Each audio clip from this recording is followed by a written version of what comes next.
Sahel. But I would just say this: let's not forget that the personality of Ibrahim Traore, what he has come to represent in the Sahel right now, is the cautiousness of what's possible when you take responsibility.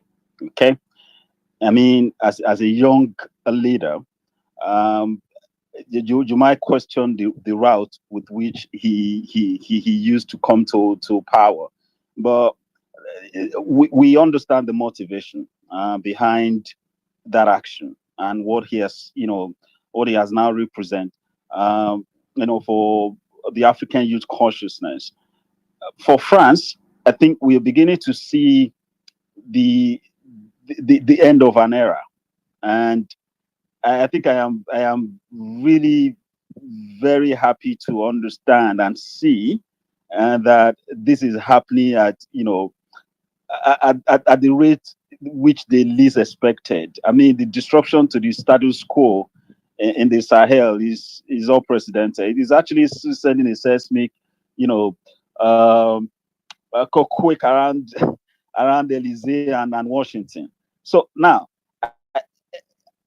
why is Ibrahim Traore the primary target? Why is Burkina Faso so of significant interest to both the United States and France in particular?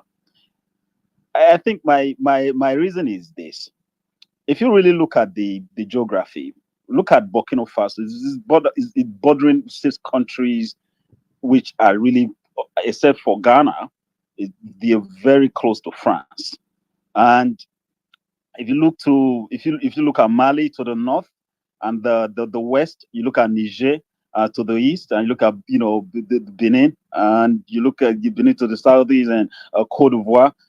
We are obviously beginning to see the activity of AFRICOM and the PAG guys who are being housed in Cote d'Ivoire right now, spreading all those political propaganda. Anyway, that acronym PAG actually stand for the Political Action Group of the Special Activities Center of the CIA.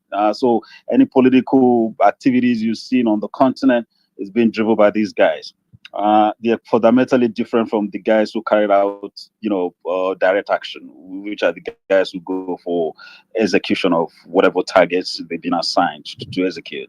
So, and you can obviously you can see that within that, this like Burkina Faso is now sitting, and every other thing is every other country is revolving around that cautiousness. From Niger to Mali, I hope that the guys in Cote d'Ivoire, the citizens in Cote d'Ivoire, will start paying close attention to the action of Mr. Alassane Ouattara and what he's doing right now, because they will leave young Africans no choice than to destroy the government of Mr. Alassane Ouattara if he continues to house and provide a large part for these actions by these guys. Clearly, the motivation of France not letting go is purely economic, historic, and political. Let's look at the economic reasons why France will not let Burkina Faso go. Today, you can see that France is in a worse fiscal economic strain. And then what they've currently worse than Spain, Italy, and Greece. Okay, and even the debt has exploded.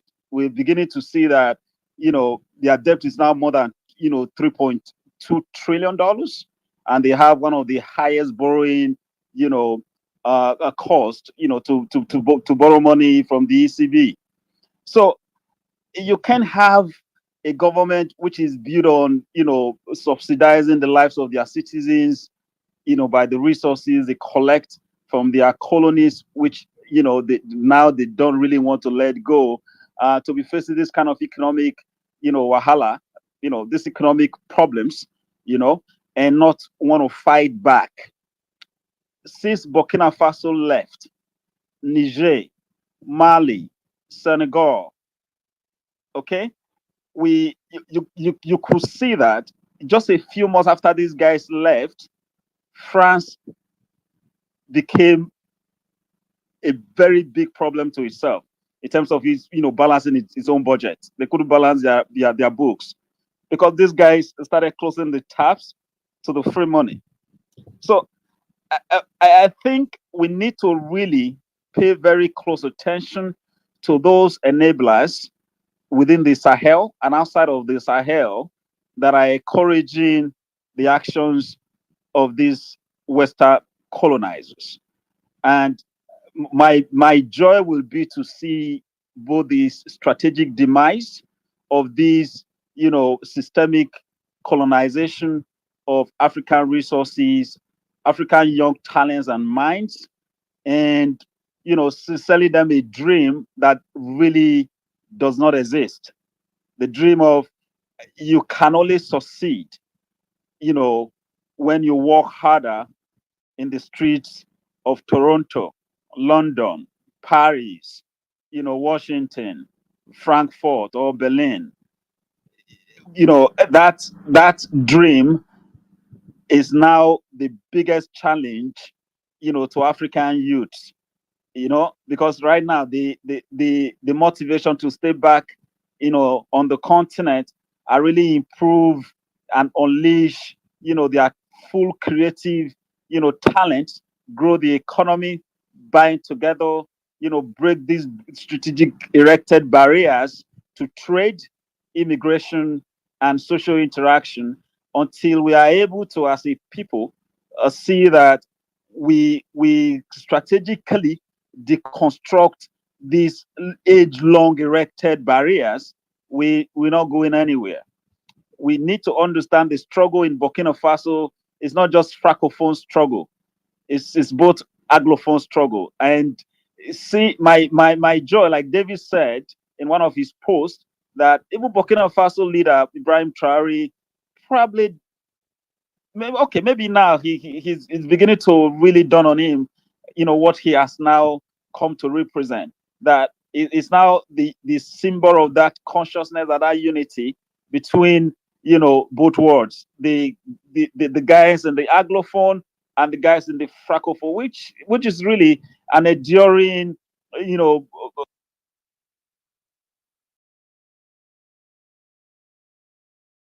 I,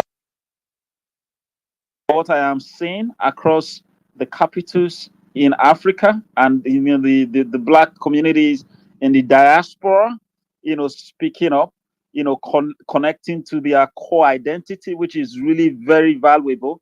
Until that identity is traded, if you hold on to it, you can really make something out of it. So France will not give up. America will not give up. We shouldn't give up as well. We should, I think, in my honest understanding and assessment so far, the battle is not over yet. In fact, we're just starting because we need to really pay very close attention to the northern border in, Ivory, in Cote d'Ivoire. We need to really pay very close attention to what's happening there. And when you look at what the intentions are, they're very clear. We cannot continue to be a continent that we are only known for extraction, not not really, creating an African government, creating a platform for their young citizens to unleash their full creative, potentials and talents. You know, we are a very young continent with, you know, demographic shift across Asia, even in the West. In China, for example, you have the aging population. They have to, revise, their reproduction long policy, long health policy. We're beginning to see that also in Japan.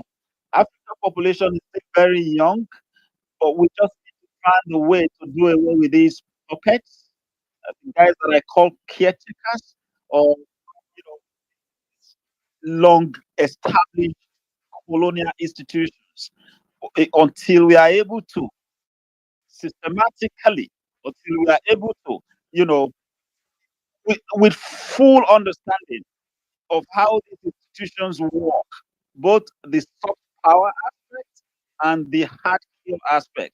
We need to fully understand who is connected to that institution or those establishments, who is benefiting from that, and who they might likely use, okay, as a pawn in this game. So every single piece of the chessboard right now should be very active. We cannot allow our continent to continue to be exploited. We cannot allow our continent to be continuously be a test ground Kinsunga, for I'm sorry, I'm demonstration. really sorry to interrupt you. Please start rounding up quick. We're getting tons of requests. Thank you. I'm just gonna round off with this. I'm gonna round off with this. Africans, you need to understand that is now one team and one fight, and get into the fight. This is not the time to sit on the fence, and this is not the time to say you're playing there's no neutrality here. Get into the fight, one team, one fight. Thank you. I hear the mic. Thank you so very much, Nzanga, for that beautiful submission. Thank you. So, ladies and gentlemen, we're getting tons of requests. We would really like to have the thoughts and opinions of everyone. So kindly limit your submission to 2 minutes. Please, and straight to the point. We've really You can take me from the speaker session so Thank you so much, Nzanga. Pleasure to have you here. Thank you so much. So, who was next to go? I think Chameleon, if I'm not mistaken. Tony, if doesn't mind, so I don't have much time, but I'm a Burkina and I would like to add some context. Absolutely. Chameleon, please hold your thought for a second. Let's allow Dylan to go. Dylan, space is yours. Kenyan German, we're going to circle back to you real quick, okay? After Chameleon, please stand by. Go ahead. Yeah, thank you.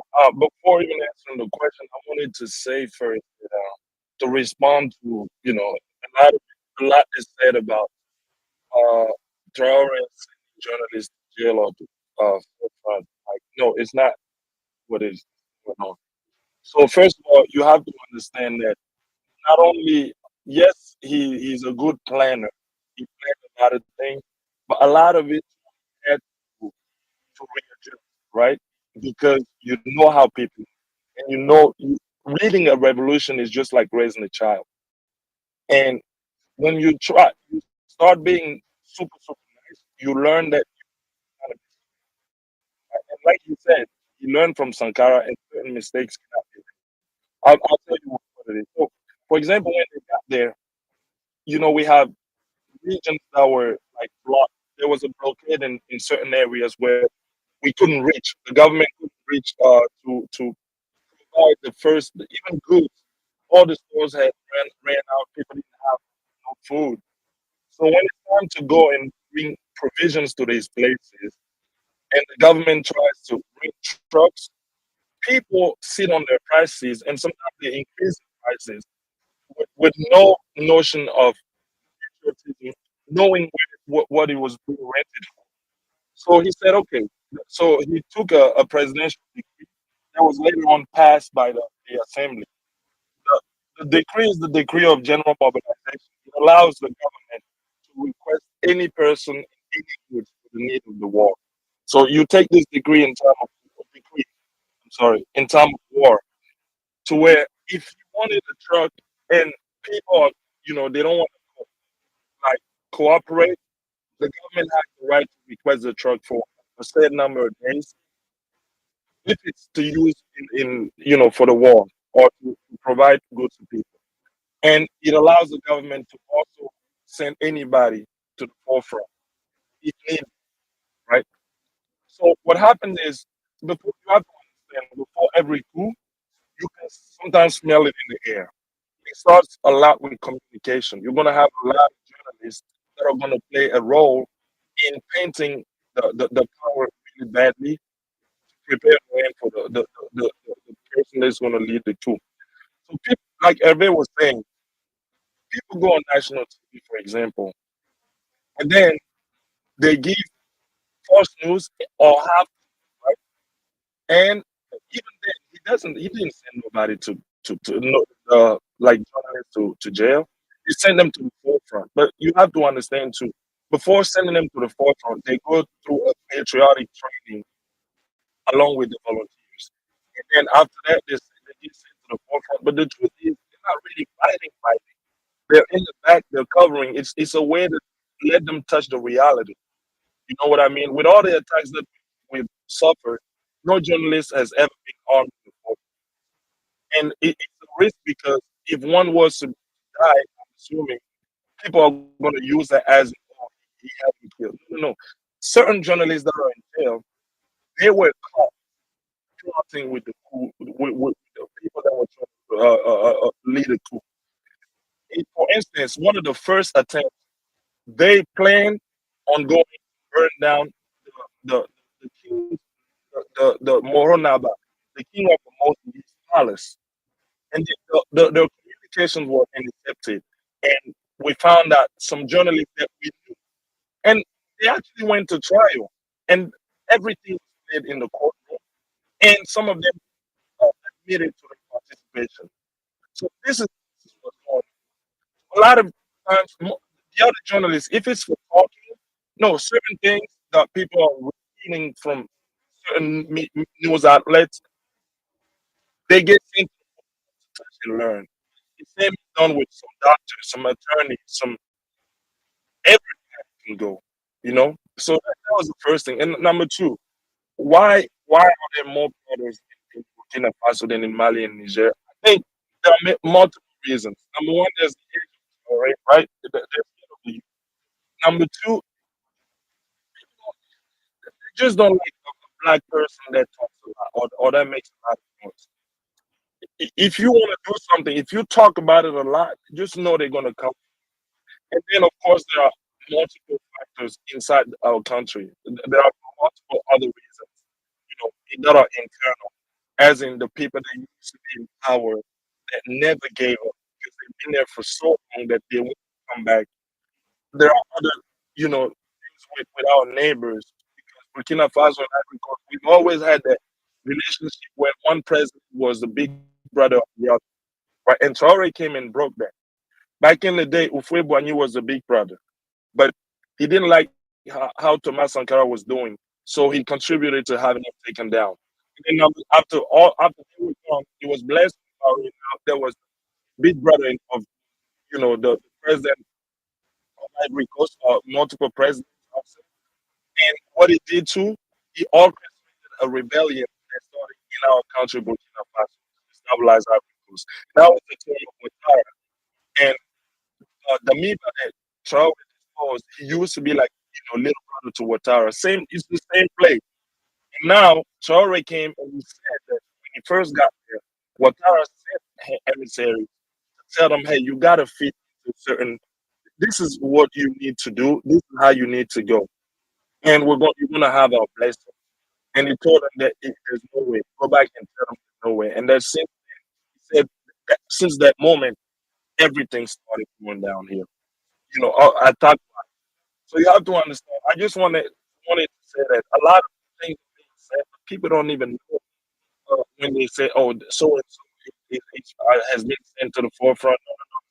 We have a lot of people in jail that were associated with coups, right? They were active. I mean, actively trying to not only take him down, but kill him and kill a lot of the people in the government. So we have people in jail that are journalists, that are magistrates. We have people in jail that are just regular citizens. We have businessmen. The biggest businessman in our country, the billionaire, I think his treasurer, is in jail. Not himself, but his treasurer was supposed to fund one of the coup attempts. So there's a lot going on. There's a lot at stake, like a lot of people said. And I just want to say, man, it really warms my heart. I really, really, really am grateful for all the mobilization of just black people all over the world to support what's going on. Because that's the thing. Sometimes we get lost in certain beats between ourselves, and we tend to lose hope, right? That one day we can even speak the same language. But then a situation like this happens, and you realize that all black people need is just hope. They just need this person that's going to tell them, hey, that's going to show them, hey, It's possible. We can make this happen. And then there's just ready. They're just waiting for the signal. So I want to say, man, just shout out to black people. That's really it. Shout out to all Africans, no matter where they are. And yeah, I really, really, really hope every, everybody just needs to stay focused because there's going to be a lot of bad fake news. There's going to be a lot of how they're going to take one thing that is true and associate it with another thing that is false and build an information. And just last thing, you have to realize last July or June of last year, there was a campaign orchestrated to say because when you want to do a coup, I was talking about journalists, you have to take the national television, right?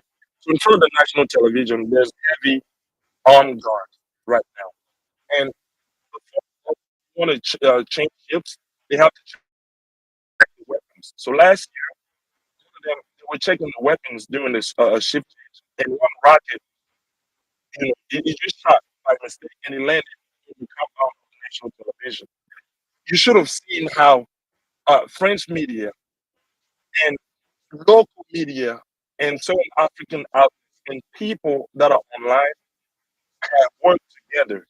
You can clearly realize they're in the same group chats because everything was so well structured. They use that as an information to say, hey, there's a rebellion going on in the city and that Traore has fled. They went so far as saying he's fled the country and that and he's sending in Russian mercenaries and Malian to come and take back his palace. And he was just chilling there. So that's what you have to realize that a lot of it's not just one person saying one thing. They work together. And you're gonna see and if you say one thing and one other news outlet comes and says one thing and then one activist that is against Pan Africanism is gonna come and say certain things. And even you look at it, because I took my time, I referenced some of them with the time they were posting, the days they were posting, and the things they were posting. And you can clearly see that there's collusion, they're working together. And we just have to work the same way. And I want to just land by saying thank you, David, because I have a ton of respect for what David is doing.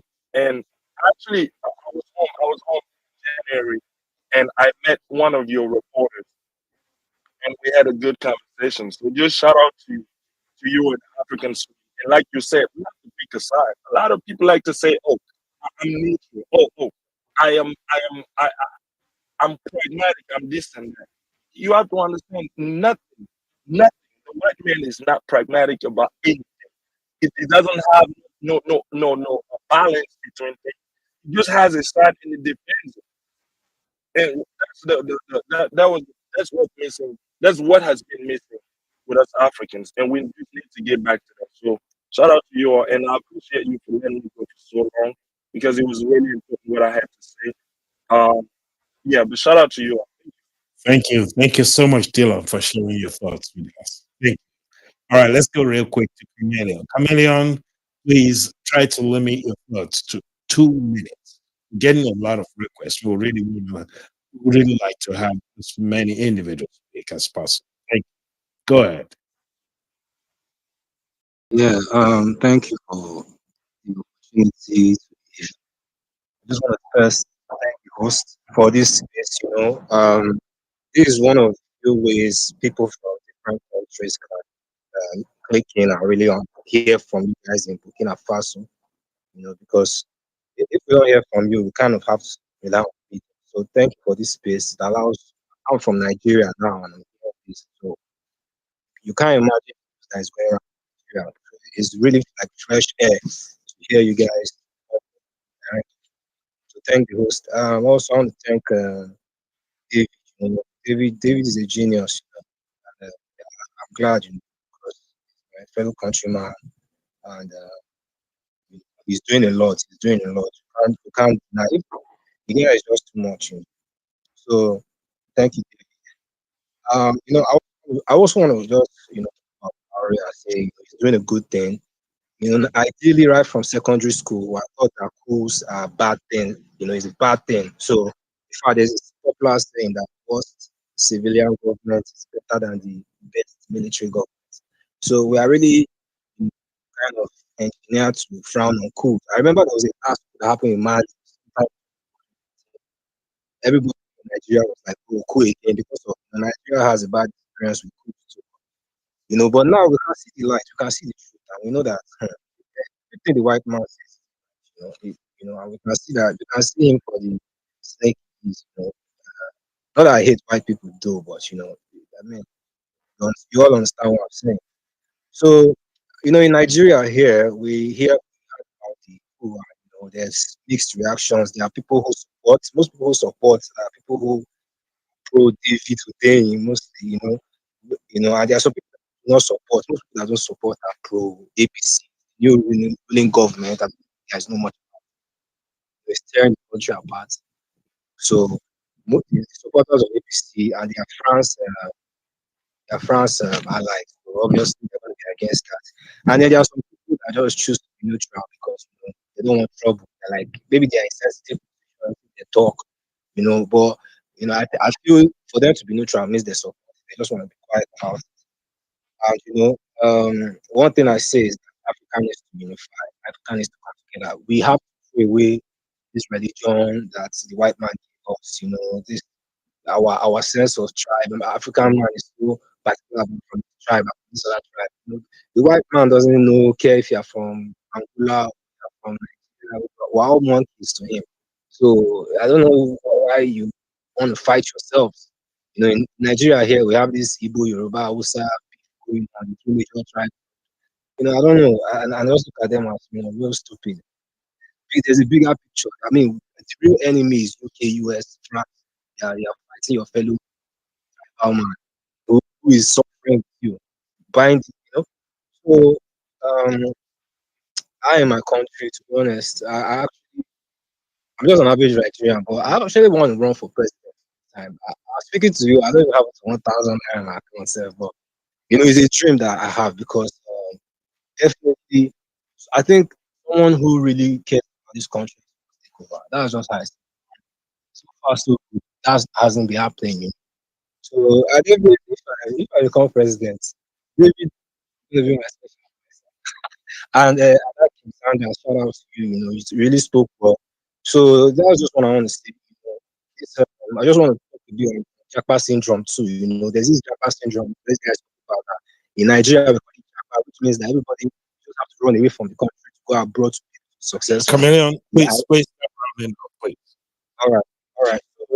So, I just want that syndrome, like I said, it says you have to go out of the country to successful. And you just have to stop that mentality because we have to make it. You can stay in Africa and be successful. You can stay here and be a billionaire and be successful. We have to fight for it. Thank you to the host for creating this space. We are with you in Nigeria. We are watching, you know, we cheer you guys on, and we know that you will be successful. So thank All right. Thank you very much, Chameleon. Just follow your dreams, okay? Who knows? You never know. Thank you very much. Kenyan German, you had your hands up a moment ago. You want to chip in real quick before we move to the speaker? Yeah, thank you very Well, much, Tony, once again. And thank you, Marcus, for hosting a fantastic space. And I want to reiterate that it's not easy to host a space, and it's not easy to host a space in a foreign language because in Burkina Faso they speak French. Marcus Herve Traore, his real name, he comes from the region of Ibrahim Traore, so you couldn't have better information about the Sahel region than from him. Thank you very much, Marcus. Please host again. And now I would like to say something. We have leaders assassinated in Africa. There are very many leaders. It's not only Thomas Sankara, whom we keep talking about. We have people like Muammar Gaddafi. People talk about that too. Amika Cabral. We have Samora Machel, Philip Roland from Cameroon, and then we have Ruben from Cameroon also, and all those by the French. But it's not only the French; it's the entire NATO, which is involved in the assassination of our leaders. And I would like to make a correction. Someone before mentioned that we have had about 20 leaders assassinated. No, there are well over 62 leaders who have been assassinated. And if you want to have a list, you can always, of course, talk to me about that. That said, I was talking about, and I'm going to be fair. Now, the arrogance of the West, I would like to talk about that very briefly. We have Macron, who said we should be grateful. We have Trump, who has never set foot in Africa, wanting to use our resources and claim Ibrahim Traore is using gold for his safety. This is the arrogance of the West on full display, and Africans must call them out. We crown on Caucasian posts and uplift those people when they say the very same things our own people have been saying. Like I say, my Marcus is from Burkina Faso, from Ibrahim Traore's region, but his posts are constantly shadow banned. And yet you can see us in the hundreds of thousands on our Caucasian posts talking about Ibrahim Traore. Celebration is not planned for posting a picture of Ibrahim Traore. That is the hypocrisy we have on our until we learn to appreciate one another and stop treating these Caucasians the way they treat us. Namely, let them go to Africa and clean toilets the way Africans in their countries clean toilets. How about that? Why do we give them visa access just for the sake of being Caucasian? Why can't we demand they pay? And it's not going to cost them anything. They would readily pay, even if it's $50, because they never let them starve in their own countries. Whatever, if you don't have an income that is adequate to sustain you, you always have the government chip in. So they're not going to suffer.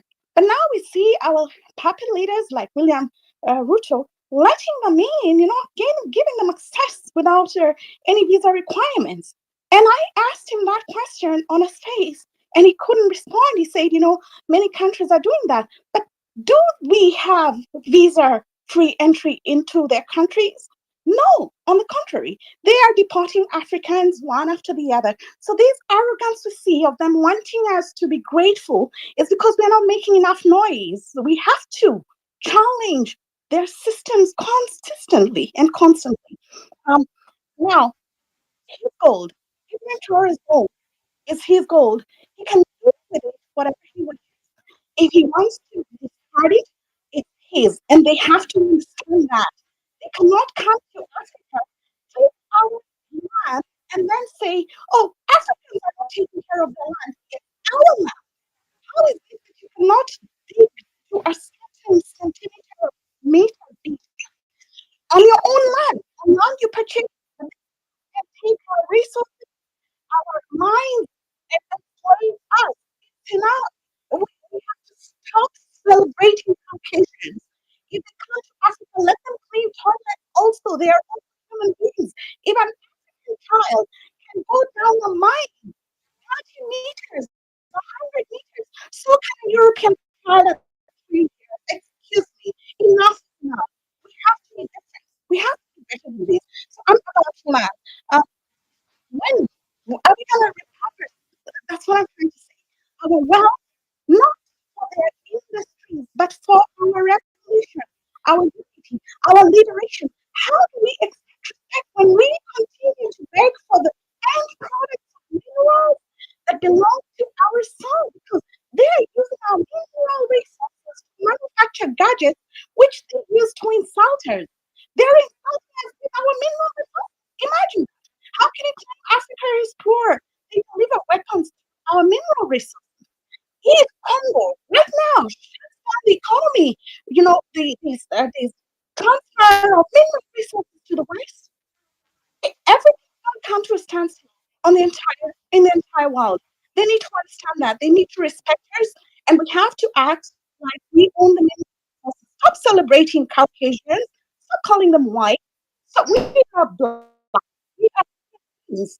And this terminology they gave us in order to put themselves on a pedestal, we continue to them. Really, we cannot continue to be enslaved by those who come to beg from us. They are not colonial powers. They are not masters. They are nothing about Africa's mineral resources, and we are in their countries. We are vengeful. We will retaliate. They will not have another Gaddafi moment. They will not have another Thomas Sankara moment. Enough is enough. Homeland or death. Thank you. Thank you so much, Kenya. Let's take AK. On va Yeah. parler après. Maintenant, on check God Korea. While salam alaikum. Yeah. I just want to say, you said the Dinan they were talking a while ago is from your country, so you guys are the same area. I thought you guys gonna speak Moshi, but it's okay. Yeah, it's all right. I know. Yeah. So what I wanted to say is that what's going on right now in the region, there is an intel that came from that says that the focus on Ibrahim Traore is a strategic idea that they have. Like they're not target only him. They start with him to see what is gonna stick. You know what I mean? So they start with him to see what is gonna stick before they're actually gonna target other.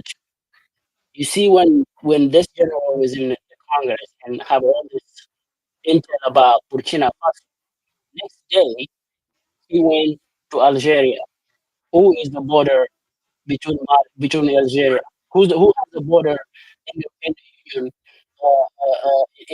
in these three countries is Mali. Smart.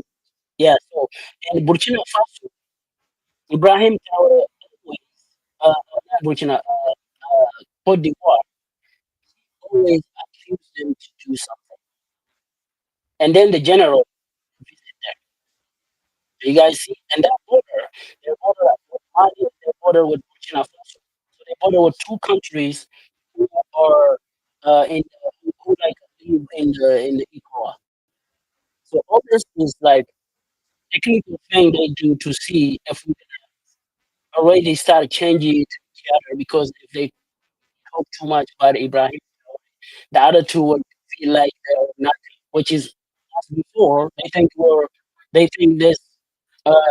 this movement is like movement that happened before in the past when you have all this digital thing, you don't have a lot of information about things that they don't even know, right? It's different.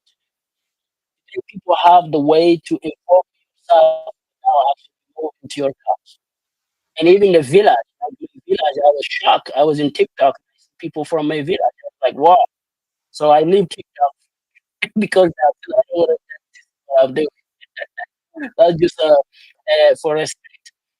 So all this drama is going on the last couple of weeks.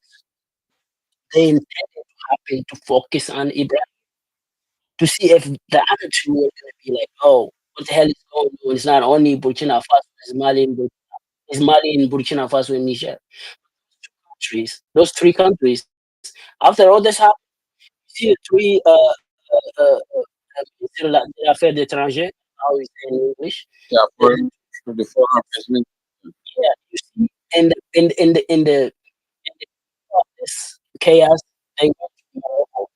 You see that, right? Mhm. All this is a strategic. Like you think, like they say, if we kick Christ out, we're gonna die. They say if we kick UN out, something's gonna happen. They say all this profit, like American non-profit, like the one that Trump was stopping the war. They kick them. They kick all those non-profit ONG outside of that free country. They don't work there anymore. If they want to work, they have to have something to bring them and they can make it happen. So with all this thing together, when you're African who actually understand that this happened to us before, you understand right away what they're trying to do. They're trying to reach out to each other, and that's not gonna happen. That's never gonna happen. So I just want us to be aware. It's not only because yes, they try to kill Ibrahim how many times they did call on Ibrahim how many times. It's the same thing is going on in Niger, something's going on in Mali. Ibrahim, since he's younger and he know how to articulate some word, you see when you hear him speak, like you got goosebumps, like your body is like something. So the other two kids, they just let him speak because he know how to say some stuff. It's a threat to Burkina Faso, it's a threat Yeah. to Benin, it's a threat to Mhm. Burkina Faso, Niger. Mhm. So I think we're saying all this. We got to be vigilant. Like even in Mali yesterday, what happened? They actually succeed. pit people against each other in the same country, right? Mm. So you see, we know those people. We know who they are. They're all in France. Yeah, Musa They're all in Mara, France. Musa Mara, they Yes, are and they just yeah. give money to you angry people. Go out there and they were expecting uh maybe those who support the alliance that all the international media was saying Goita is his own people, blah blah. What The they military say. did it, right? Yeah, you remember what they said? They said dictatorial. They want to bring dictatorial era in Mali. What they did, they just let what's the dictator. They went ahead and come back. Everything is fine. They have a right to say what they have to say. They're Malians, right? So I have like a with the minister Ibrahim. Prime Minister, yeah. Yeah, so they have a meeting with them. It's going well. Like what people want to happen in Mali because everything is gonna be forced in Mali because Mali is the one to start doing this. They're gonna start it with Mali. See if it's gonna stick. If it doesn't stick, Mali is not gonna stick in Burkina. It's not. So I think this chaos that happened in Mali is over. Okay, so let me take Gosriel. Gosriel PR first. Thanks, Marcus. Very much. Even to you from Nigeria. Oh, Good Nigeria. to be. Mhm. Good to have Good to have you, sir. Good evening, sir. Everyone on this greetings to everyone. You, my sister, I want to say thank you for speaking on the space for everyone spoken. And those who will be speaking up now, I want to say it was so grateful that I didn't get to hear them speak today. But oh my God, I really wish I was here earlier. But it's a great one. So thank you, everyone here. Mr. Marcus, I want to first please, from what I've listened to, you are from Burkina Faso. Please don't stop hosting this space. Make it a regular thing. Because, like, seriously, the propaganda is so huge. Propaganda is so high. They're trying to paint Captain in the light that he's not. Okay, so this spaces has to continue for the world from the say the horse's mouth. Let's be hearing it from you guys directly, and let's be here finding finding answers. Because, like, seriously, whether the world or not, survival of this world is Africa.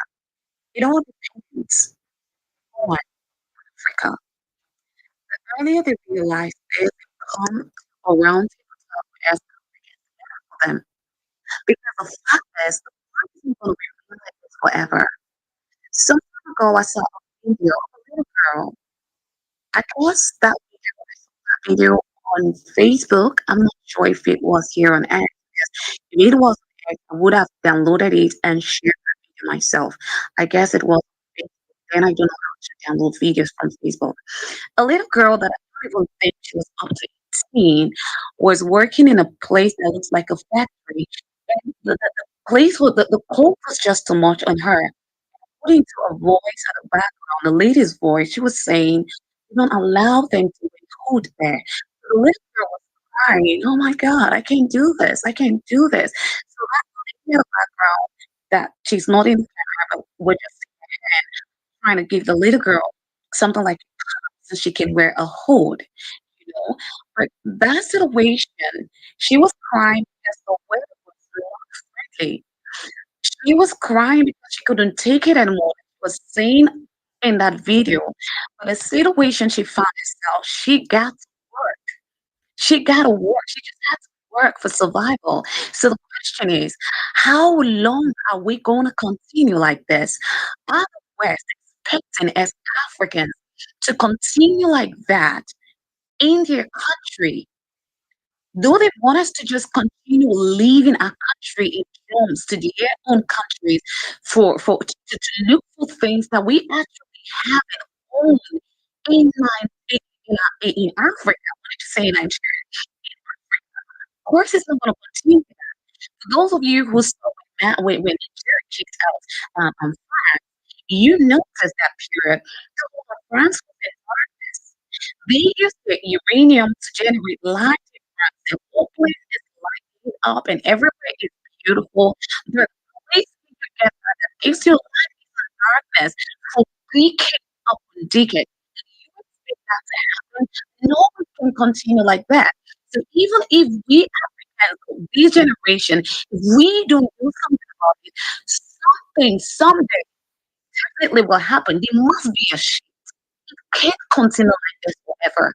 I don't know how many of you watched the AES summit, the first summit that was held by the Burkina Faso, the Mali, and the Niger. Captain Ibrahim Traore said something. He asked a very silly question there. He said, when the world is going to talk, the first step with Burkina Faso is a very poor country. Mali is a very poor country. Nigeria is a very poor country. Okay, now these poor countries are asking you to leave their country alone. You don't want to go. So the question is, why don't you want to leave this very poor country? Why don't you want to leave? Now the US is saying that Captain Ibrahim Traore is using the gold to protect himself. Excuse you? Is he supposed to use his gold to protect you or himself? Is this property not meant to be for him? Are they meant to be for you? I don't understand. I have what I have in my house for my own use, and I can choose to use it anyhow I want to use it. You don't need to come to tell me how to use my thing because I don't tell you how to use yours too. So I want to say a very big thank you to Michael Langley, the chairman or whatever he is, the Africom chairman or whatever his name is again. I mean, his position is again because I'm not using it. Michael Langley. I want to thank him so much for taking Captain Ibrahim matter to the Senate. Instead of going to talk about DRC Congo where children are being used as child labor, he's going to talk about Captain Ibrahim Traore, who is bringing the life to Africa, who is doing exactly what we've been yearning and praying for. He went there to talk about it. And he's thinking that we were going to just like him like times of dark, like in the dark places. But right now, he has united us.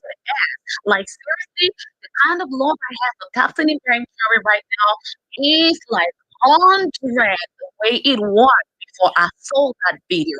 And tell everything. Thank you very much. So, fellow Africans, I want to say, please let your ears be on the ground.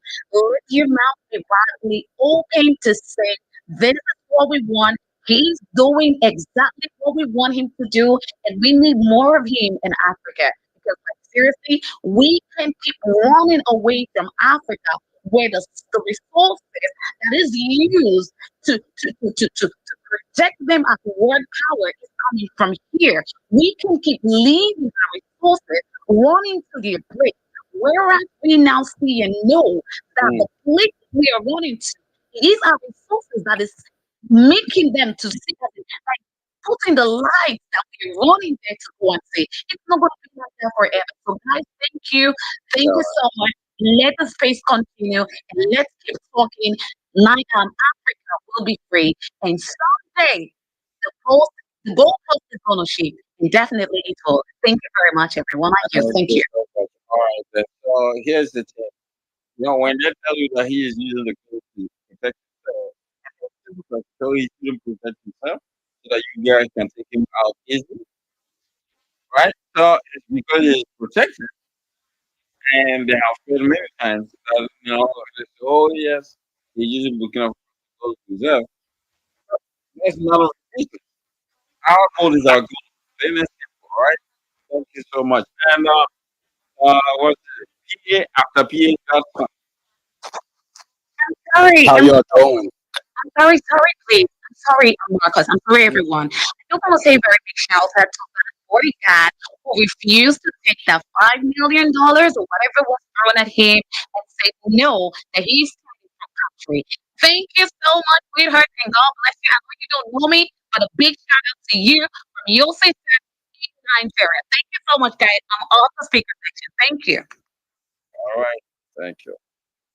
Yes, PA after PA, and Can you hear me? yeah. Perfect.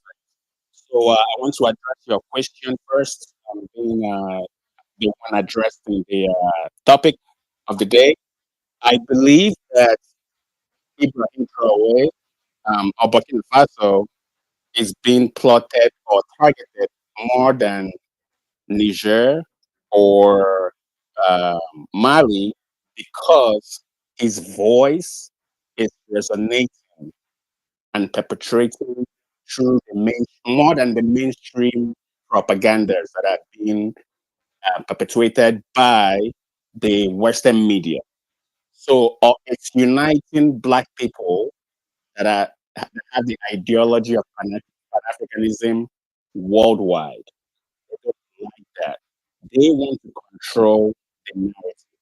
So because of that, he's the one that goes first and the most important one they want to look at. Two, the West, they have an agenda not to allow not to allow Russia or China to infiltrate West Africa and Northwest Africa.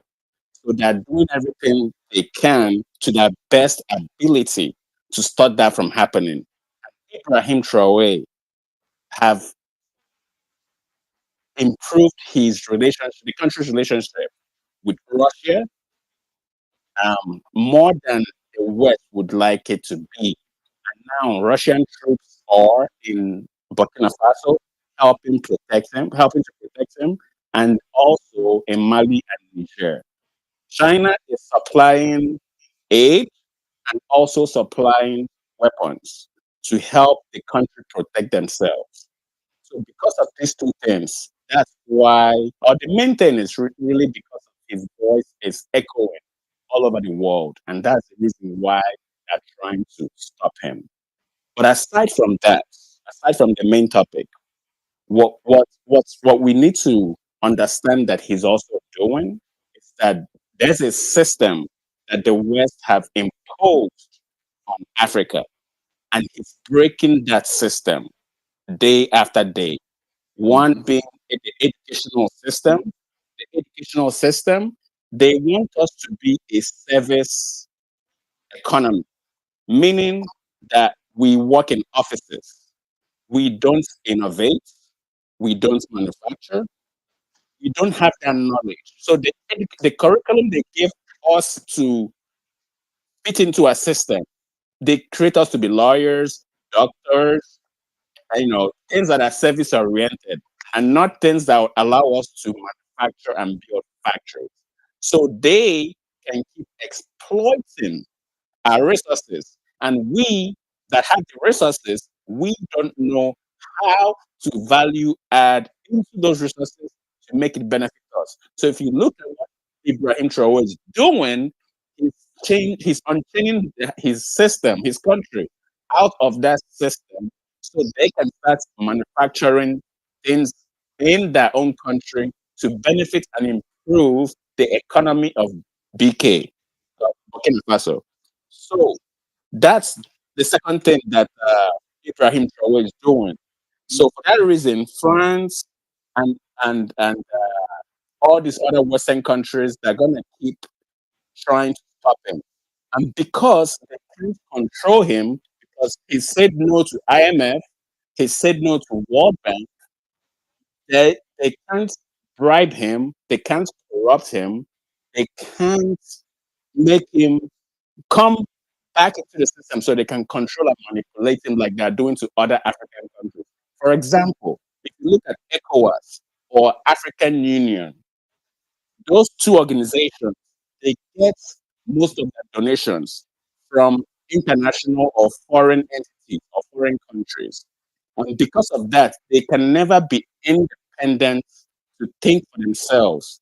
They have to keep being dependent on what the countries that are donating money to them are telling them to do because they don't have their own independence. So for that reason, Burkina Faso is doing everything on his own, and then he's strategically choosing his partners that he wants to work with and aid alleviate his country from being dependent on Western foreign powers. And then something else that he's also doing is that he's not allowing bribery and corruption. So if you listen, if you all listen to the African hearing, you would hear one of the senators ask about Africans taking kickback, African politicians taking kickbacks, meaning bribes to allow certain things to go on in that country, meaning the money goes into that personal pocket and then the rest of the country don't get any benefits from what's going on. He is also not allowing that. So what he's doing is dismantling the system that holds Africa in a stronghold and is moving his country forward.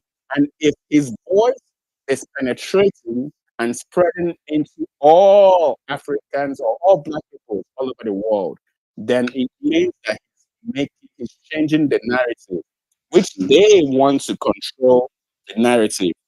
And I'm not sure if you all are aware, but the US have operatives, not just military, but they have operatives like spies or the Air Force that are quietly operating in Tunisia, they're operating in Algeria, in Morocco. So when you hear about all these terrorists that are coming down from North Africa down, you ask yourself, who is, or even Nigeria for Burkina Faso or Boko Haram, you ask yourself, where are these people? How are they sustaining themselves? Where is the money coming from? How are they staying alive? These are being, allegedly. I'm going to say allegedly because we don't have the All right. facts. Yeah. Go ahead. Sorry about that.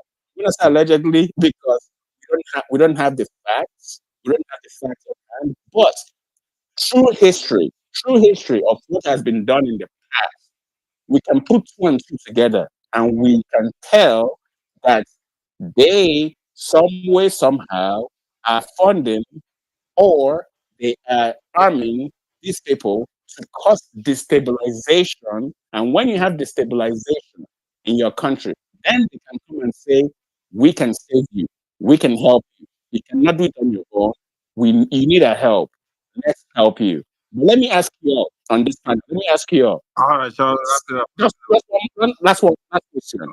Since Africa have been in Africa since 2007, have they helped stop terrorism and insurgencies or not?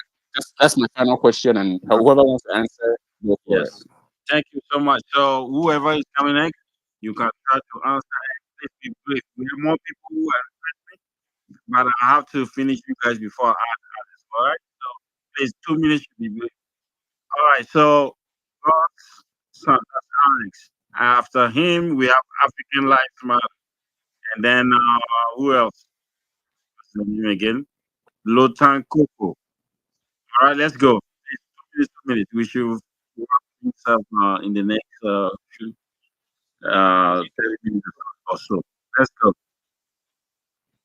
Thank you so much. You first of all, I appreciate it. Son of God, your audio is very poor. Please, we can't hear you. Can you hear me now? Yeah. It's a bit better. Yeah. Go ahead. Yeah, thank you so much, Marcus. First of all, I want to take this opportunity to appreciate for the great work that you are doing. I've been following you for quite a long time, and appreciate the information that you always provide. And I can't fail to appreciate you, the person who has spoken already, those who are about to speak. But I have, I think, I would like to have two or three requests. That's why I wanted to speak. Actually, from Rwanda, for those who want to know who I am, I'm Alex from Rwanda. My request is again, it comes with a question like, what should be done to spread positive news about AES, especially what is happening in Burkina Faso, because there's a lot of fake news, negative news that is going around, propaganda that is going around, and it is really not good. And we'd like to know what should be done.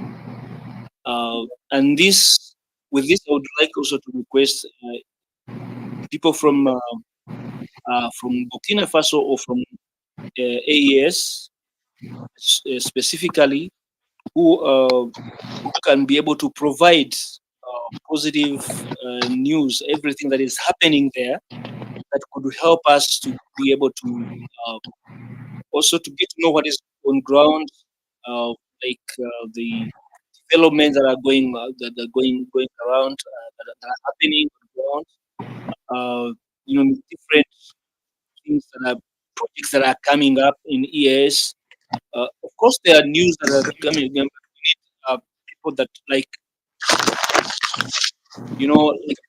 what you're doing is really good job, but we need more detailed information.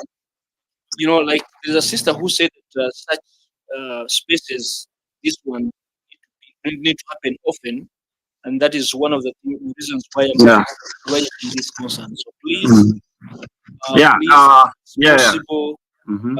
make sure that you give us the information, the updates that are happening in the years, and the development that are going around. Because we need, right information from the right people, so that we can be able to share them with other Africans. I think that was my Okay. request. Yes. Personally, I think from now on I'll be able to hold more spaces because personally I have my own thing to take care of. All right. That's why I was not really regular, but I can hold at least on Sundays. I should be available for more spaces. That's why I wanted to end this a long time ago, but people said let's keep rolling. But yes, and also I think the government is trying to also set media where they will have information disseminated in English because I reached out to some of them. I said, listen, the reason why I chose to cover the news of the AES in English is because with the English language you can reach more audiences, and then people who are English speaking, they also need to understand what's going on instead of going to France and a video on French in English where they will never tell them the truth. Of course, only French agenda. So I think they're thinking about this and things are going to happen. All right, thank you. African lives matter, more easy, and what's the name? Low tank cocoa. Please, let's be brief. 2 minutes. 2 minutes. Oh well, all right. 2 minutes. Come on, bro. Let's go. Let's you've go. let people speak for 15, 20 minutes. I've been waiting Yeah, here. yeah, no Well, worries, let's, bro. guys, quickly. The reason why they want to take out Traore and the reason why there are more plotters in Burkina Faso is because Traore has an ideological clarity that nobody else has in the AES, and that threat Western imperialism. They cannot stand highly intelligent black African men. And that is the biggest threat. And that is what I see because everything that comes out of the mouth of the captain is accurate and it hits them hard. Okay. I just want to read a short poem that I've written to inspire all Africans on this call tonight. The battle must be joined. No nation, no civilization has come to the fore without new organization, without thinking new thoughts, without working, without actually doing, without being willing to take a chance, a willingness to risk all, without a willingness to go against overwhelming odds, without a determination to be the best, to be superior, without a desire to determine its own destiny and that of others, without a willingness to fight, to shed blood, to risk defeat, the battle must be joined. It must be fought. Be it a battle of the mind, mind wars of spirit, of will, of thought, of iron and steel, shell and bomb, or tank and plane, of rockets and satellite start wars, of technology, of information. The battle must be fought. The gauntlet thrown down, the ship knocked from the bully's shoulder, the line stepped over, the clash and clang of sword, curses of man, moans of pain. The battle must be joined. African people, I just want to say this evening, I've not heard anybody say we need to kick out AFRICOM out of the African continent. We can't let these people stay on the African continent. We need to right now decide that AFRICOM has to leave. They can't have a military base. All they're doing right now is encircling the AES. We need to, when we live here, all our ex-tweets, everything we're writing, we must start informing people about what this AFRICOM is. Because our people a lot of people don't know what AFRICOM is. And we need to start demanding that they leave. We're organizing a protest again, like we did in London this Wednesday. We're going to go back to the US Embassy to demand that AFRICOM leaves the African continent. And all of you, wherever you are in the world, we have a template for protest. We're trying to organize another global one again for the 31st of May. And we have to demand that AFRICOM leaves the African continent. And the other thing I want to mention here quickly before I go, it's there is an issue on the ground in Burkina Faso that no one has spoken about tonight. There are so many displaced families that have there's about 2 million displaced families that have left their farms, that left their livelihood, and they have now basically they're now living in the capital city in Ouagadougou. Some are in tents, some are in houses.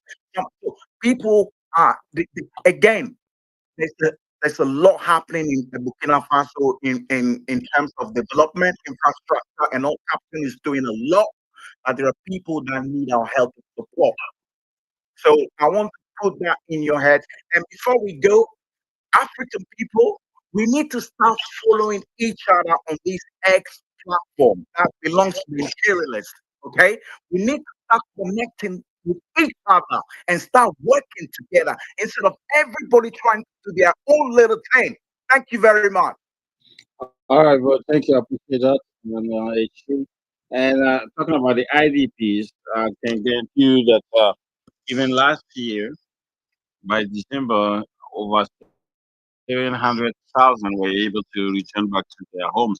But we do have other places, and so far we have about 30%, less than 30% our national territory who has not yet been recovered from the hands of the terrorists. You know, Yeah, when we were also in the rainy season, it was really hard for the soldiers to use some of the roads. You know, these are some of the places where you have forests and bushes, so I know. it gets muddy when it's raining. But now that we're in the dry season, hopefully, I hope that we will be able to wipe out these terrorists. Because These terrorists, and you brother. know, I just got back.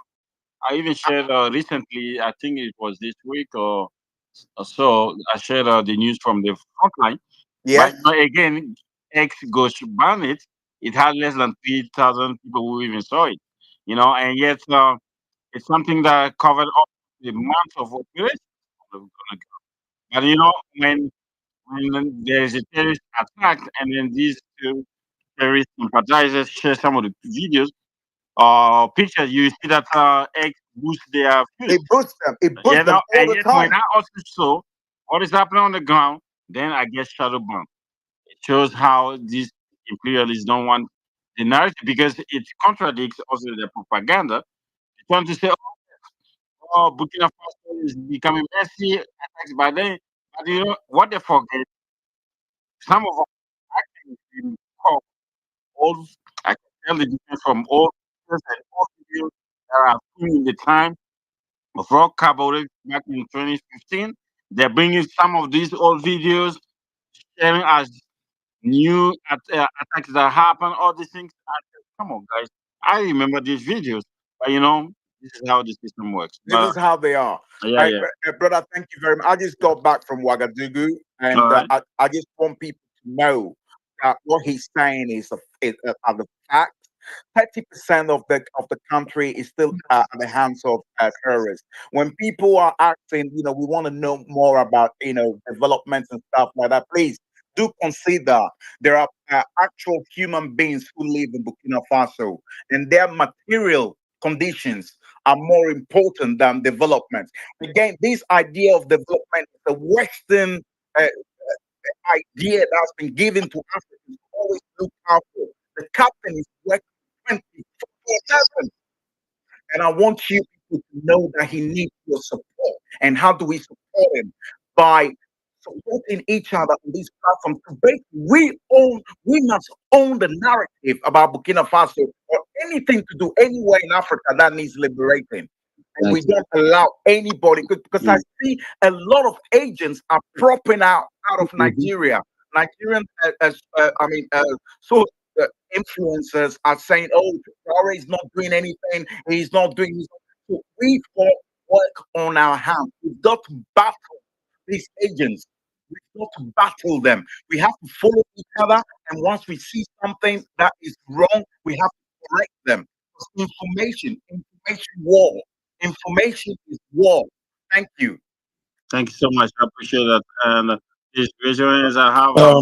Marcus, Yeah. please give me a moment to address a point that Okay. I believe African lives matter that he raised, and that's regarding influences from Nigeria. Now, here's the thing. My appeal is for you to please ignore any negative post from anyone in Nigeria, because this is rooted in the political situation in Nigeria right now. So they have their own political reasons for doing that. They do not necessarily align with it, but it's just for their own political alternative. So please ignore and do not think for 1 minute that Nigerians are against the AES in any way. That is absolutely not true. Okay? Thank you very much. All right, let's go on real quick to the next speaker. Please, 2 minutes. 2 minutes, All right. please. Yeah. Thank you. I think I was gonna say real quick. Greetings to everybody here. Greetings to you guys. Very good space you guys are holding. African Lives Matter. You made really great points, and I'm happy that you came back and you got to see what's going on the ground in Burkina Faso. Couple things. Why are there more plots in Burkina Faso against the leader than the other part of that line? It's just simple facts. Ibrahim Traore, I might be saying his name a little wrong. Excuse my accent. He's the light. He is the light. He's a young man, very articulate, very strong, very handsome. He's the complete package. In my opinion, I might be too early to say it, but he's better than Thomas Sankara. Thomas Sankara is a legend, absolute legend. But Ibrahim Traore is the next level. And what we need to do is make sure we keep him alive. Here's the problem. I posted something up top. You guys got to check it out. One of the things he said was they label us the poorest continent on the planet. And when we ask them to leave, they refuse. They are robbing us blind. Why is it that I have to grow up in America? Why can't I be growing up in my own country? Why do I have to see my people poor? Why do I have to go in school and have to write in different things to see how my country or different parts of Africa look beautiful Why can't I just put the name of the country that I'm from, or other my friends from Africa are from, in Google and see beautiful pictures? Why do I have to say Nigeria beautiful, or Somalia beautiful, or Burkina Faso beautiful? Why do I have to write that? You know why? It's because we don't control the narrative. We do not control the narrative. We are living in another man's planet. Even in our lands, we are living in their planet. We need to control the means of production. We need to control our own narrative and have our own application to communicate on. We need to control our currency, our finances. These motherfuckers have us by the balls, excuse my language. And Ibrahim Traore is a light, and what they're doing by targeting us so heavily is just a gambit. What they want to do is dim our light. They want to put us back in the dark. Here's the thing. That video that I posted up there is an interview was going on with one of these guys that was some sort of intelligence operations, one of these white South Africans, and they're talking about how they're spreading AIDS. These people see us as livestock. They want our land, they want our territories, they want our minerals, they want our wealth, and they see us as a nuisance. This is an existential threat to our existence. We cannot play around. All the people that are doing protests in the West, I say continue the protest. Alhamdulillah, keep it going. But the reality is, we need to have a powerful military apparatus for protection. Because if we cannot protect ourselves, we will never be free. We will never be free. And the unfortunate situation with our brother African Lives Matter just mentioned about Nigeria, I want you guys to be very careful about the play that's going on here. The play that's going on is to make you hate another African country. Do not hate Nigeria. Do not. Do you know how easy it is to control people? These social media people, these movie stars, these are the weakest of all people because their livelihoods are in the control of Hollywood and the white man. Do you know what that means? That means they could be told to dance, and now we're gonna pretend and think, oh my God, Nigerians hate us. No, those people are thieves. Don't pay attention to these people in the media places. Understand that we're all Africans, and even in Nigeria, they have the same problem. The only difference is we have a real leader, and we have a puppet in Nigeria and Somalia. Okay, what we need to do is understand what we need is freedom. Thanks a lot, you guys. All right, thank you, Maurice. We appreciate your input. And please raise your hands so we have more. I think who is next? All right, I'm next. All right, so good evening, everybody from Nigeria. So what I'm just gonna quickly wrap it up. So what I'm about to say is, we need to. I mean, they used to say something. They say a closed mouth is a closed destiny. So this is not the time to get tired. This is not the time to be weary. We need to, the same way they are penetrating the information space with their propaganda, we need to start penetrating the information space too with our own positive propaganda. It has to be an aura for horror. You get what I'm saying? We have to let the algorithm, play into our own hand. The more they keep painting Traore, in a dark way, the more the algorithm picks it. Let it be there for sake that in future, I mean, not in future, even currently, when anybody types Traore, something so that they won't place in the mind of whoever that is getting, because the awareness to me is getting, widespread, which I'm happy about. When I saw the protest that happened on, was it the 30th of April, where, Jamaicans, Burkinabes, Ghanaians, everybody met together, at the embassy. I was so happy. I'm like, this is the Africa we need to witness, where we are interconnected. Because Even in London, they were out. Even in London, they were protesting. They were out. yeah. So yeah,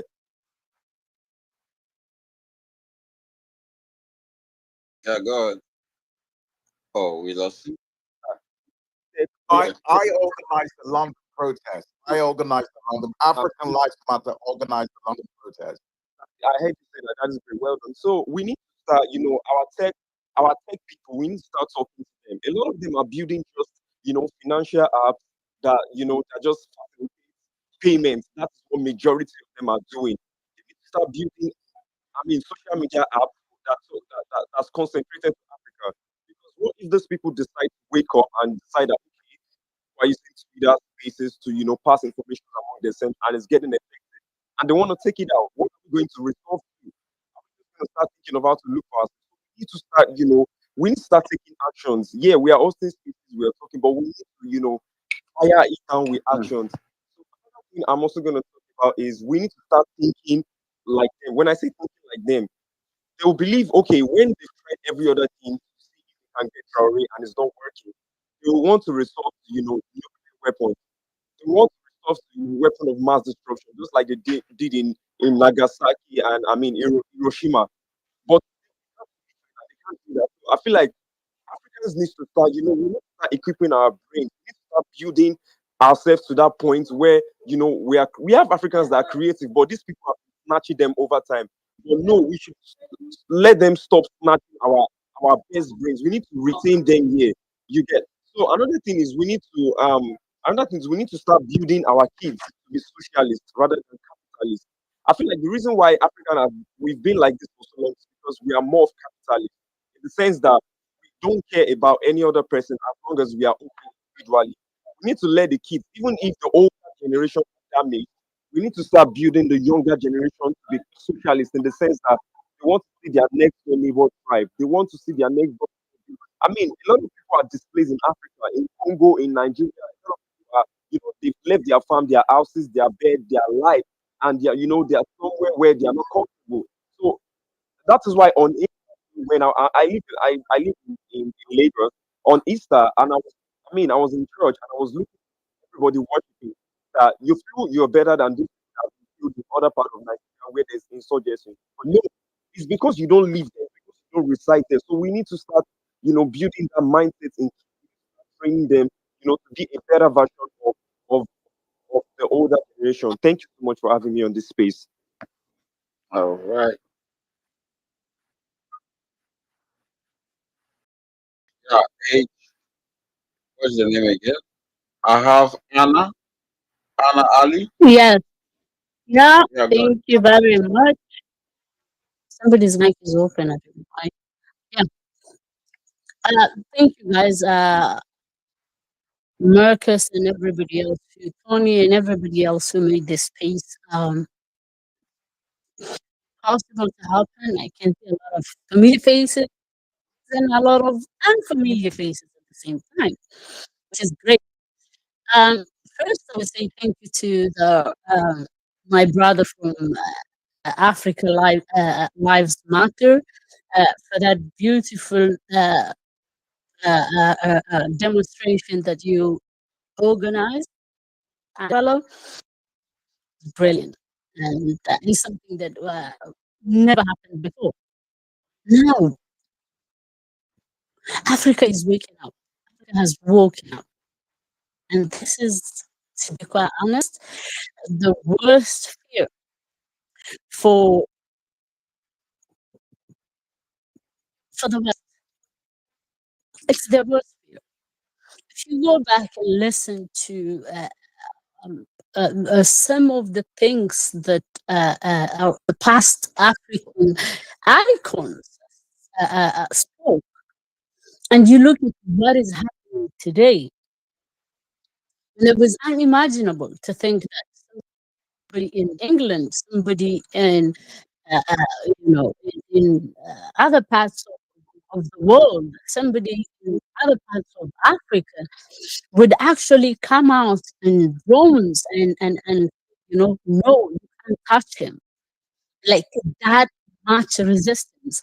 Trust me, it's shivering and it's putting fear into their cause completely. Because once Africa awakes, there is no stopping. There is no going back. There is no looking back.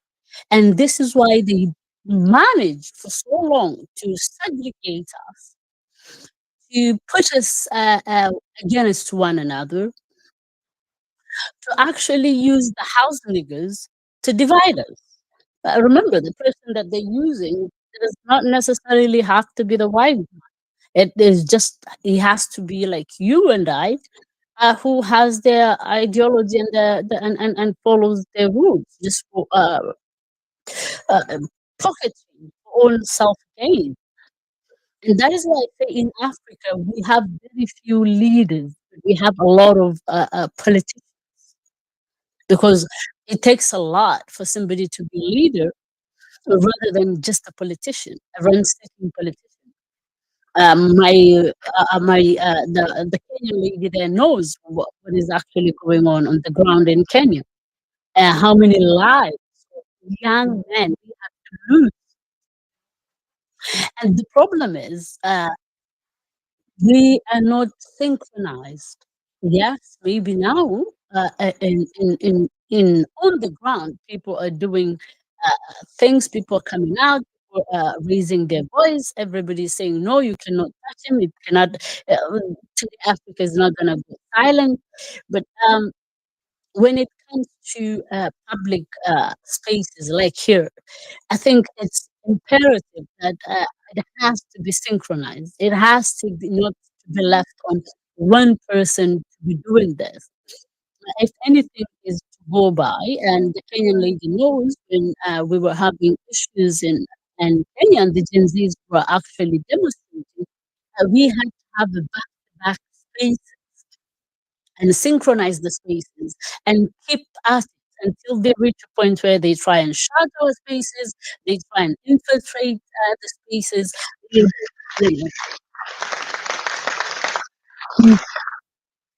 but all that did not stop us. So what I'm requesting is, to be quite honest, it is an African issue. We need to actually start to have leaders. He's a light. He's somebody that we will not let them. That Africa is changed. The young generation of Africa are saying no, and this is actually they will try and buy many of us, and they've done that.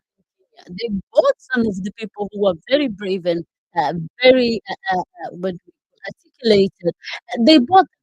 They bought some who were doing the flyers, some who were debunking all their theories and all the things that they were saying, and we come into space and will debunk it and we will retweet it. And you know, now this is what we.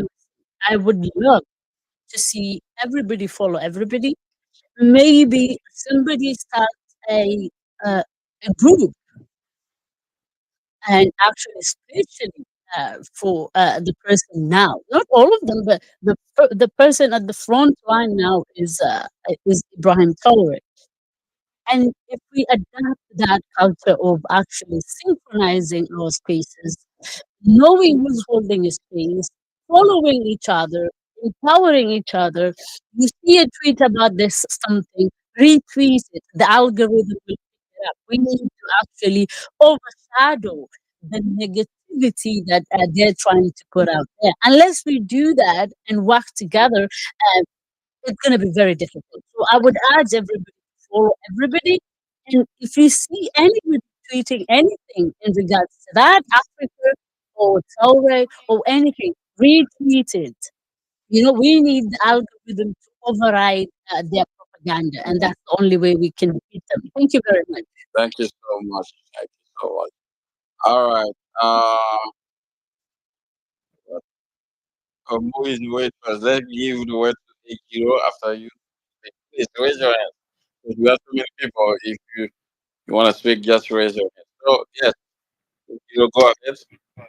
Good evening, brothers and sisters. Thank you for organizing the space. I'll go straight to the topic and speak briefly on what I have. Okay, why there's no plot is Burkina Faso, President Ibrahim Traore. Look at the settings.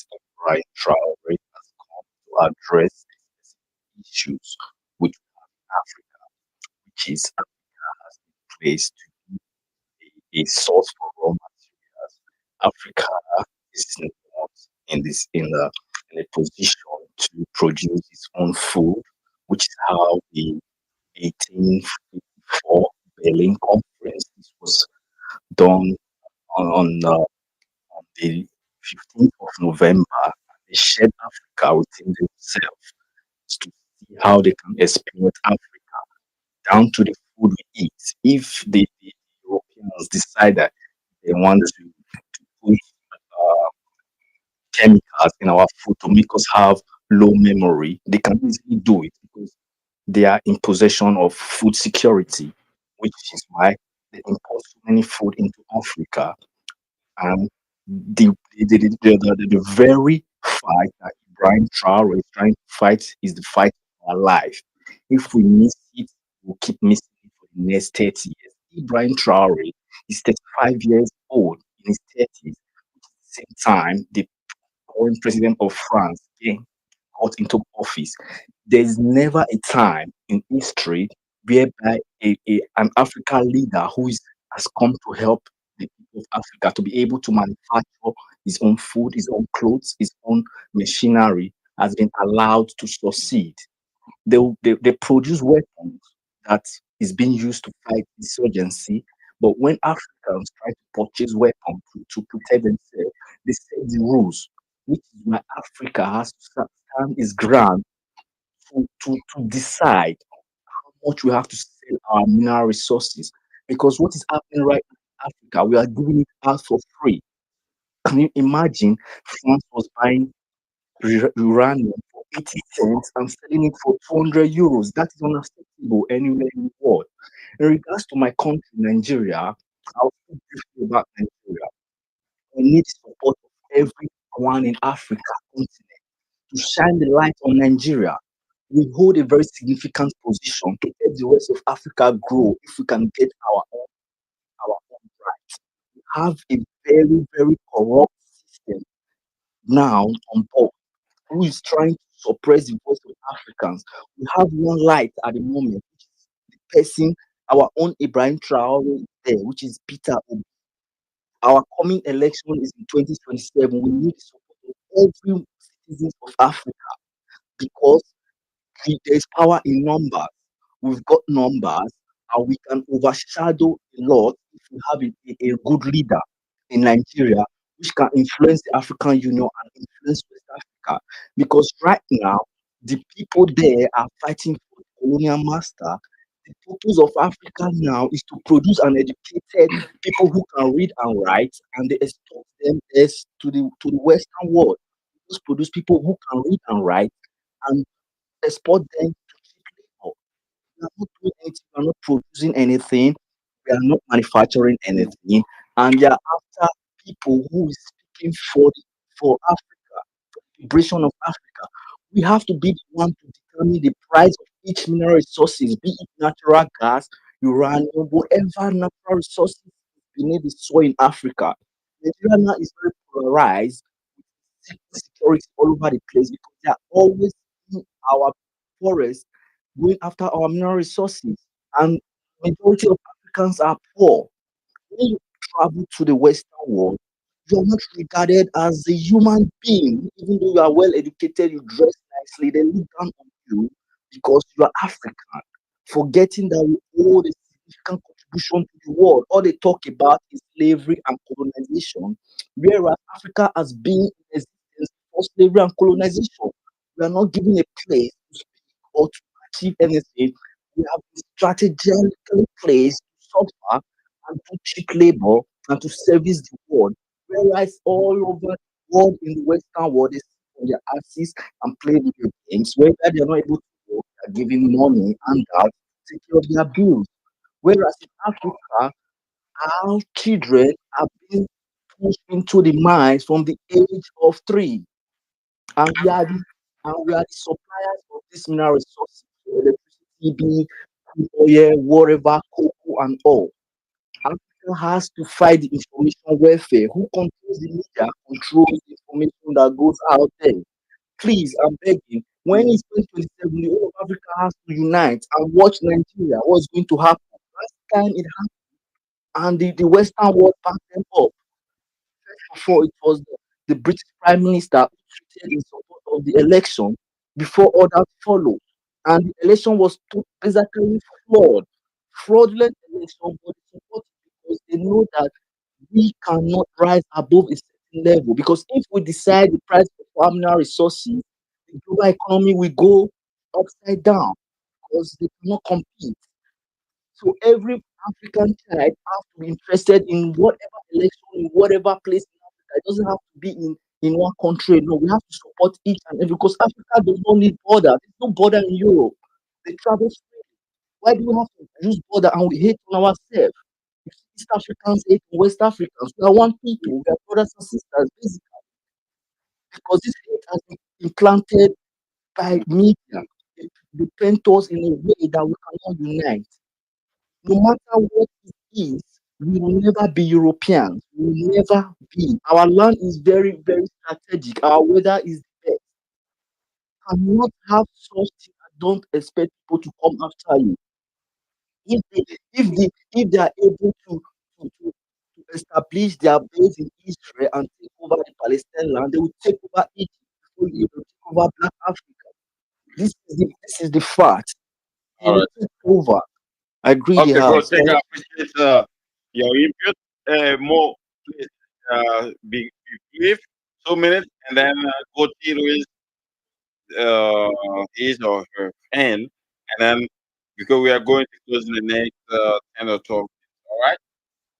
Yeah, Let's real go. quick, I appreciate you guys for this good space again. Yeah, there's just a lot of things. One of the things that he was mentioning, the brothers before me, it's critical. Is you have to understand how these people think in order for you to defeat them. Because this is what's going on. We have to defeat them. They're not going to let us be free in our own land because they're nice people. We have to defeat them politically, economically, militarily. There's a book that was written in the 1900s by this general named. If you look at my profile, the tweet on the top of my profile, it's the first book. And it's all about divide and rule strategy. Even the CIA uses this book right now. It was written by Major Frank Kitson of the British colonial army when they were occupying Kenya, and he writes down exactly how he crushed the Mau Mau uprising, which almost ousted their rule. The way he did it was by capturing certain people and of the Mau Mau movement and torturing and killing them, and then the other ones turning them into informants by offering them and power. He used them to then go and map the network of the Mau Mau movement, and so they can find out who owes what, who's jealous of who, and once they find that out, then that's it. You let the devil out of the bag, and then after that, they use that to destroy the movement. That book is utilized today by the majority of the Five Eyes intelligence operations, CIA, MI5, etc., etc. It's divide and rule, fine-tuned by the devil to the point of no return. We need to understand, as Africans, we need to have a pan-African mentality. Whether or not we can do one big country in Africa, which would be amazing, even if we can't do that, we have to at least do something where every country comes together in a situation that's better than the AU because the AU is hijacked. Something that's beneficial for us. We have militaries, combined force. We have financial combined force, and we have bargaining combined force. We don't want China to come and negotiate with one country. It's China to come and negotiate with that. As Africans, we're 1.4 billion people. We should all negotiate together.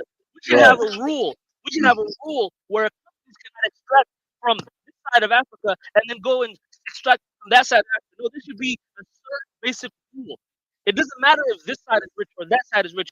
There should be a certain rule. If you're not paying uranium $200 a euro, you're not taking it. And there should also be a rule. There should be no more raw resources coming from Africa.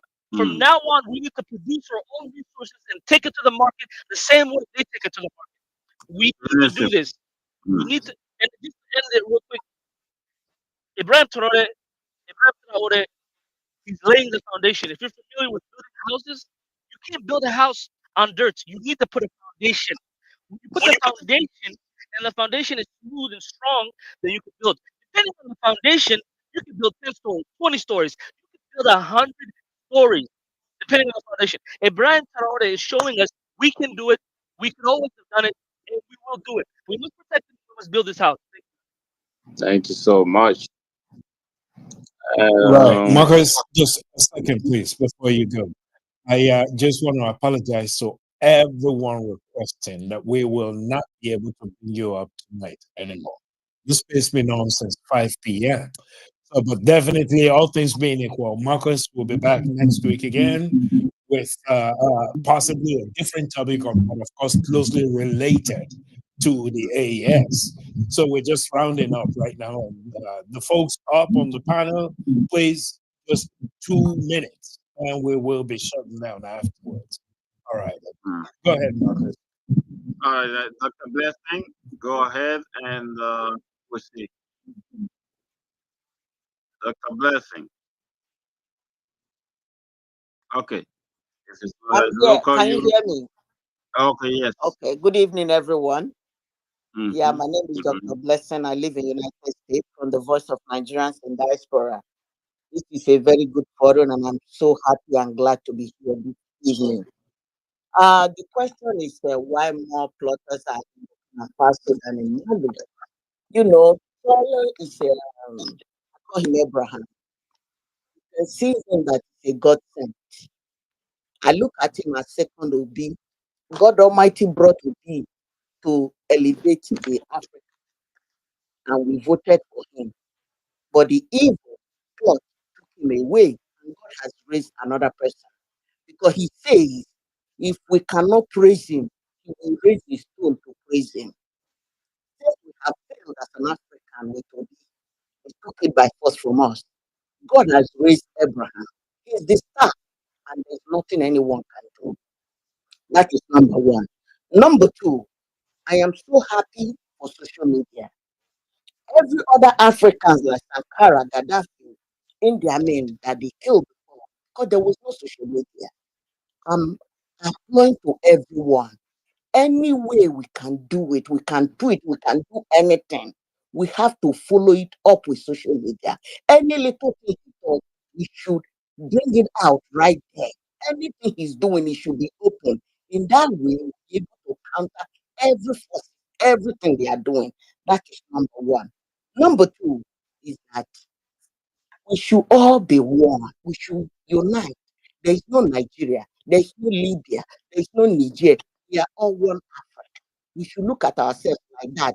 If one falls, we all fall. If one cry, we all cry. If one laugh, we all laugh. We should unite. I am not from so, but I'm from Burkina Faso because of Abraham. And with that, we'll be able to conquer all Africans because he cannot do it alone. Only Burkina Faso cannot be Africa. So the more we all unite, the more we'll be able to snatch all our country from these devourers that are in our president. Do you ask yourself, look at it. We are the owner of the resources and we are beggars. We're in other countries, developing other countries. Why? Because they are using us against ourselves. My question is, how can we do more to understand ourselves, to teach our people to understand themselves more, to be independent of themselves, to avoid using it to fight ourselves? How can we do that more? We can do that more in this kind of forum. And how can we create more of this forum in everywhere that we can be doing it like every other day or every week?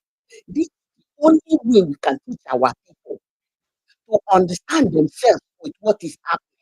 Because I tell you, before this social media and what is happening now, I never understood what happened to Sankara. I never understood what happened to Gaddafi. I never understood what happened to India. But with this, what is happening, because during that time, we believe whatever they said.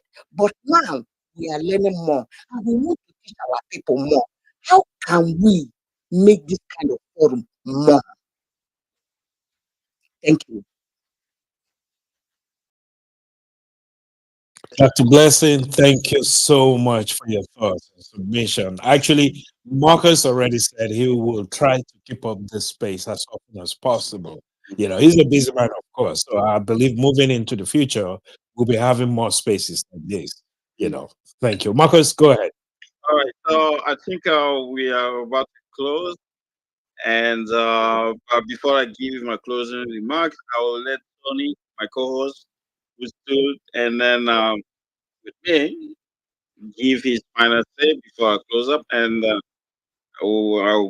going to also say what we're going to cover next week because I'm watching closely what is happening in Mali. I think somebody tweeted that we should hold spaces on each president. I said yes, we're going to do that. But currently, there's something that the imperialists are trying to foment in Mali.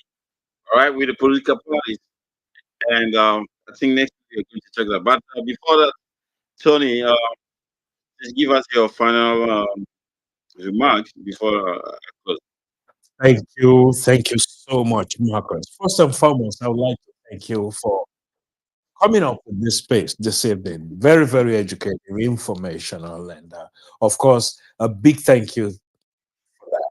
And of course, a big thank you to each and every one of you that joined us today. I hope one way or the other you have been able to take one or two lessons away, something you can actually do on, right, to help you to understand the situation in the area. And more important, the liberation of our continent and our people depends primarily on the size of the fight in us. Let's not forget that. Because it's a battle of narrative, no doubt about it. They will do everything humanly possible within the limits, right, to control the narrative, but we must not give up in any way. Anytime you have anyone post something negative and untrue, go under it, please, and correct that impression. It's very important. So, thank you all so much for joining us. And again, my apologies to all the speakers that we could not bring up tonight. We start to join us again next week. Marcus, turn on your notification in case you don't have it on for Marcus, so you'll be notified once the next space is set up. Thank you all so much. Kenyan German, really beautiful to have you here with us today, all through, and with your beautiful submissions. A pleasure to have you here again. Thank you so much. Marcus, All right, guys.